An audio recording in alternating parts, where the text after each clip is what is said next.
Zondervan presents Joel by Joel Sonnenberg with Greg Lewis.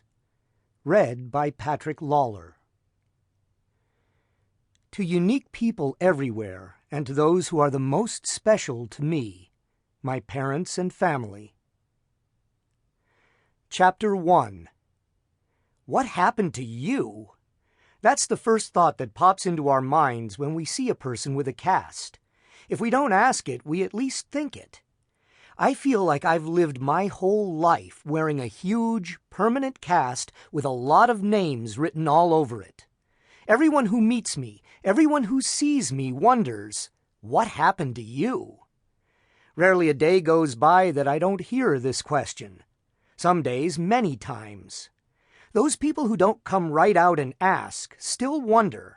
I can see the question in their eyes and in their reactions, their awkwardness, their silence, their double takes, and their stares.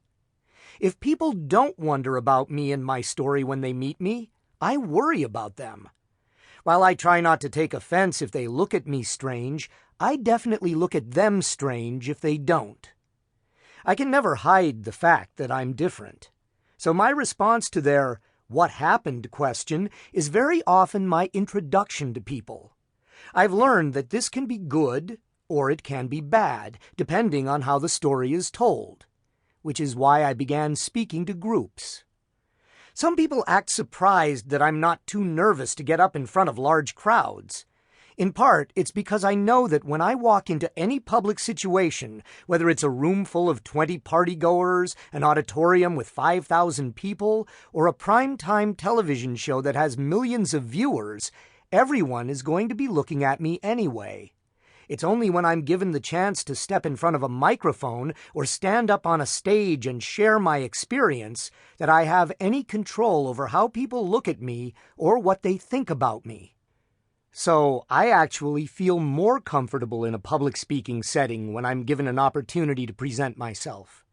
It's usually my best chance, sometimes my only chance, to ease the awkwardness, to help people see past the surface so they can understand or at least accept me for who I am. I was not gifted with an incredible athletic talent like Michael Jordan or Tiger Woods. I'm not a musical prodigy who mastered an instrument by the age of 6. Nor am I an intellectual genius who learned calculus by kindergarten or graduated from medical school by the age of 16. I certainly don't have the imagination or creativity of people like Bill Gates or George Lucas. There is nothing superhuman about me. I'm just an ordinary person with an unusual story that in one way or another seems to have an impact on every interaction in my life. Depending on how I choose to respond, this impact can be either positive or negative. Some mornings I'd rather sleep in than get up and face the battle of another day. Sometimes I tire of watching and envying people around me who are going through their comfortable daily routine, because what happened to me has determined that my daily life is anything but routine. I have been forced to cope by expecting the unexpected for so long that dealing with surprise has become commonplace for me. I live every day of my life outside the box, consciously trying to change the paradigm in every interaction with others to prove that things are not always what they seem. Others' preconceived ideas and false expectations are my constant battleground. There are occasions when what happened to me becomes a barrier that separates me from other people. But there are also occasions when it has a positive impact on my relationships. Because many people initially react to me with uncertainty and awkwardness, I'm often forced to tell enough of my story to answer unspoken questions and put people at ease.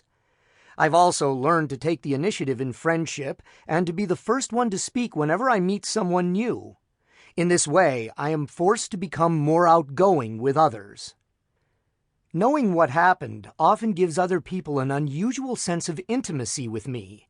It makes me seem more transparent and therefore more approachable in many people's minds. I'm constantly humbled by how open and trusting, even vulnerable, many people are when they talk to me. So many hurting people seem to identify